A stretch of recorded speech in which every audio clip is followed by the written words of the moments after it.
창세기 19장 24절에 38절. 여호와께서 하늘 곧 여호와께로부터 유황과 불을 소돔과 고모라에 비같이 내리사 그 성들과 온 들과 성에 거주하는 모든 백성과 땅에 난 것을 다 엎어 멸하셨더라. 롯의 아내는 뒤를 돌아보았으므로 소금 기둥이 되었더라. 그 아침에 일찍 일어나 여호와 앞에 서 있는 곳에 이르니 소돔과 고모라와 그 온 지역을 향하여 눈을 들어 온기가마의 연기같이 치솟음을 보았더라. 하나님이 그 지역의 성을 멸하실 때 곧 롯이 거주하는 성을 엎으실 때 하나님이 아브라함을 생각하사 롯을 그 엎으시는 중에서 내보내셨도다. 롯이 소알에 거주하기를 두려워하여 두 딸과 함께 소알에서 나와 산에 올라가 거주하되 그 두 딸과 함께 굴에 거주하였더니 큰딸이 작은딸에게 이르되 우리 아버지는 늙으셨고 온 세상의 도리를 따라 우리의 배필될 사람이 이 땅에는 없으니 우리가 우리 아버지에게 술을 마시게 하고 동침하여 우리 아버지로 말미암아 후손을 이어가자 하고 그 밤에 그들이 아버지에게 술을 마시게 하고 큰딸이 들어가서 그 아버지와 동침하니라. 그러나 그 아버지는 그 딸이 눕고 일어나는 것을 깨닫지 못하였더라. 이튿날 큰딸이 작은딸에게 이르되 어제 밤에는 내가 우리 아버지와 동침하였으니 오늘 밤에도 우리가 아버지에게 술을 마시게 하고 내가 들어가 동침하고 우리가 아버지로 말미암아 후손을 이어가자 하고 그 밤에도 그들이 아버지에게 술을 마시게 하고 작은딸이 일어나 아버지와 동침하니라. 그러나 아버지는 그 딸이 눕고 일어나는 것을 깨닫지 못하였더라. 롯의 두 딸이 아버지로 말미암아 임신하고 큰딸은 아들을 낳아 이름을 모압이라 하였으니 오늘날 모압의 조상이요. 다 함께 작은 작은 딸도 딸도 아들을 낳아 이름을 베남미라 베남미라 하였으니 하였으니 오늘날 암몬 자손의 조상이었더라. 아멘. 저는 여러분이 암에 지금 걸려 있지만 가족들과 잘 지내시고 또 공동체 어디에 포함되시든 잘 되셔서 잘 지내셔서 사람들에게 하나님의 거룩한 영향력을 미치기를 정말 기원합니다. 그런데 제가 요즘에 느끼기 시작한 건데 암환우들이 종종 그러기가 어렵겠다는 생각도 했어요. 이게 무슨 말이냐면 암이라는 낙인을 스스로 갖고 있구나. 물론 암이 있죠. 조심해야 됩니다. 조심해야 되고 또 남들보다는 조금 연약하죠. 근데 그것이 스스로에게 낙인이 돼서는 안 된다. 그걸로 인하여 막 스트레스 받고 가족에게 스트레스 받고 왜 나를 이해해 주지 못할까? 나는 암인데 왜 나를 갖다 알아주지 못할까? 이건 스스로 낙인을 찍는 거예요. 암하는 거 모릅니까? 암하는 거 알지. 근데 내가 가지고 있는 그 두려움을 더 증폭시키는 것으로 인해서 같이 잘 지내기가 어렵구나 하는 생각도 했어요. 오히려 이런 데가 편하지. 오히려 요양병원이 편해. 오히려 이런 센터가 편해. 다 암하니까. 그런데 이제 지금은 그렇다 쳐도 여러분이 이제 관해 판정도 받고 건강해졌는데 아직도 그 트라우마 있으면은 나는 그러면 어떡할까 하는 생각이 갑자기 들어왔어요. 여러분 암이 여러분에게 공포가 되고 두려움이 되지 않기를 바랍니다. 반드시 암은 나을 겁니다. 여러분은 주님의 거룩한 복음의 사도로 쓰이길 바래요. 그런데 계속 난 암 환자 하고 살면은 어떻게 하겠습니까? 언제 주님의 사명을 감당하겠어요? 그래서 빨리 그걸 털어내고 전 여기서 여러 가지 목적을 갖고 있지만 오늘 이 말씀을 통해서 하나님이 내게 마음에 주신 감동이 있는데 반드시 이 공포를 제거해 주시기를 말하라는 거예요. 그래서 제거해 주실 수 있기를 바랍니다. 오늘 이 말씀에서 저는 이 롯의 가정에 정말 큰 트라우마가 있구나. 그걸로 인하여서 어려움이 생기구나 하고 생각이 들었어요. 자, 오늘 말씀이 시작되는 것을 보니까 소돔과 고모라 땅이 이제 불로 심판을 받았습니다. 막 유황 냄새 여러분 맡아보셨어요? 저도 대만에서 맡아봤는데 대만 그 무슨 이제 단기 선교를 갔다가 선교사님이 고생했다고 마지막 날 이제 유황온천을 데려가셨어요. 저는 한 번도 가본 적이 없었는데 처음 가본 거예요. 와, 달걀 썩는 냄새가. 맡아보셨어요? 그럼 일단 소돔과 고모라의 느낌을 아실 수 있는 거예요. 소돔과 고모라에서 바로 그 냄새가 나는 겁니다. 유황불이 탔으니까 여기서. 그리고 그 불탄 그곳에 뭐가 남아있겠습니까? 흔적도 없죠. 물론 재가 남아있겠죠. 그리고 거기에 뭐가 있습니까? 롯의 아내가 뒤로 돌아봤다가 소금 기둥이 됐어요. 자, 롯은 하나님께, 천사에게 이제 부탁을 했어요. 내가 저 산까지 도망가기는 너무 힘드니까 소알로 도망갈 수 있게 해달라고. 요 앞에 있지 않습니까? 그래서 이제 소알로 갔다 이 얘기예요. 그런데 이 소알로 간 롯이 다음과 같은 상황에 있습니다. 자, 30절 말씀을 보세요. 자, 롯이 소안에 거주하기를 어떻게 했어요? 두려워하였습니다. 왜 두려워했을지 알겠죠? 자기 눈앞에 지금 멸망당한 소돔과 고모라를 보면서 지금 소알도 될 거라고 생각이 들까요, 안 들까요? 소알도 하나님의 심판 앞에 있으면 우리는 어떻게 하나 하는 두려움이 있었어요. 그래서 두 딸과 함께 소알에서 나와서 옆에 동네로 갔다가 아니에요. 근데 어디로 갔습니까? 산에 올라가 거주하되 두 딸과 함께 굴에 거주하였다 그랬습니다. 아, 그렇구나. 롯의 가정은 지금 롯으로 인하여서 그 트라우마가 너무 심한 거예요. 그 두려움이 너무 심한 거예요. 하나님이 소알에 거주할 때 그들을 지켜주시겠죠?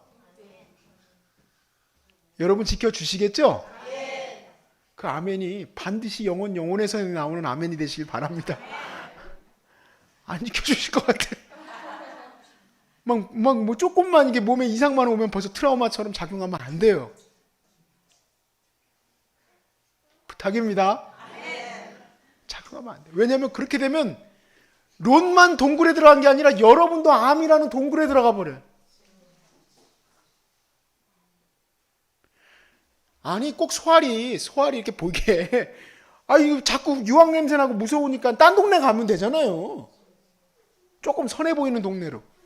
근데 못 가요. 무서워서 못 가. 그래서 결국 어떻게 됐냐? 이 두 딸이 앞날이 창창한 두 딸이 자식도 없이 살게 됐어. 우리나라로 말하면 처녀 귀신 되게 생겼어. 그래서 이제 보통 설교하시는 분들이 많이 비판을 하는 근친상간을 해요. 아버지에게 술을 먹여서 이제 한 자매씩 들어가게 된 겁니다. 여기 죄송한데 이거 혹시 카메라 만지는지 한번 봐주세요. 그래서 그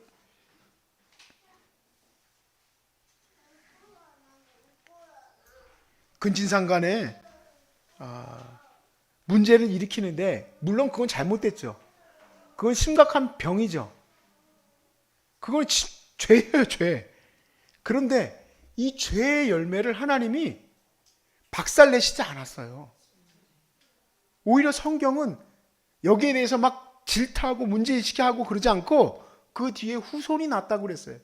모압과 암몬 자손의 조상이 거기서 나온 거예요. 설교가들은 여기에 대해서 많이 비판을 하고 모압과 암몬이 이것 때문에 벌받았다고 하지만 사실 성경은 분명하게 신명기 말씀에서 모압과 암몬이 하나님의 거룩한 공회에 들어오지 못하게 된 사건은 그들이 근친상간의 자손이기 때문이 아니에요. 모압과 암몬은 아브라함의 형제, 즉 히브리인들과 형제인데 그들이 출애굽해서 들어가는 길을 막았다 이 얘기예요. 그걸로 인하여 하나님이 거룩한 공회에 들어오지 못하게 한 거지 이 모압과 암몬이 나오게 된 출생 배경 때문에 그런 게 아니에요. 근데 이런 출생 배경이 나올 수밖에 없었던 사건이 뭡니까? 롯과 그 가족이 심판과 저 재앙에 대한 두려움 가운데 있었던 거예요. 여러분 왜 노숙인들이 노숙에서 못 벗어나는지 아십니까? 뭐 여러 가지 말이 많이 있습니다만 제 나름대로는 최저생계비 때문이에요. 2020년 최저생계비 보니까 47만 원이더라고요. 이제 조금씩 올라갑니다. 자, 최저생계비를 만든 제도가 잘못된 게 아니에요. 그 의미는 알겠어요. 예를 들어서 내가 이제 사업을 하다 망했습니다. 그럼 당장 못 일어나잖아요. 뭘 먹고 살아야 되니까 파산 신청을 내고 나서 내가 47만 원이라도 받아야 쪽방이라도 살 것 아닙니까? 그리고 다시 일어나서 나라가 원하는 건 뭘까요? 다시 일하라잖아. 근데 노숙인들은요 20년이 지나도 다시 노숙자 생활에서 벗어나지 못해요. 이유는 자기 트라우마, 실패에 대한 구조조정 엄청 당했죠. IMF 때 자기가 또 잘릴 거에 대한 두려움이 있어요. 그 잘릴 거에 대한 두려움과 실패할 거에 대한 두려움을 벗어나지 못하면 47만 원의 굴레에서 벗어나지 못해요. 그러니까 계속 노숙자야.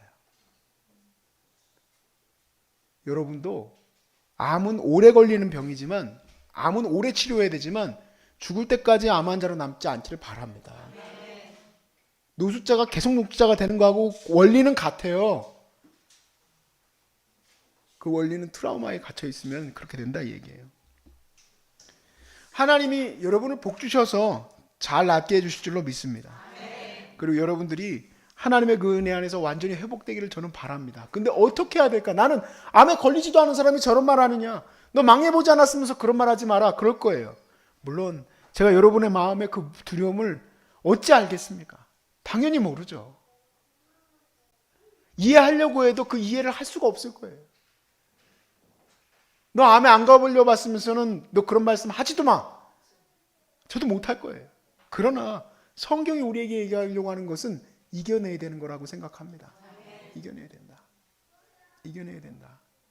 물론 우리가 그거에 대해서 경각심을 갖고, 건강에 대해서 경각심을 갖고 그런 것들은 필요하지만 그게 공포가 되고 나의 수족을 묶어버리는 그런 족쇄가 되어버리면 안 된다는 얘기죠.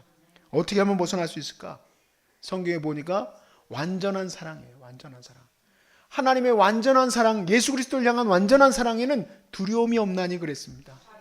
그러니까 주님의 거룩한 사랑 안에 여러분이 매여 있어야 돼요. 어떻게 해야지 주님의 거룩한 사랑 안에 매여 있을 수 있을까? 말씀과 기도밖에 없죠. 그거밖에 없어요. 그거 없으면 여러분과 저는 이 공포와 두려움에서 벗어날 수가 없어요. 벗어날 수가 없어.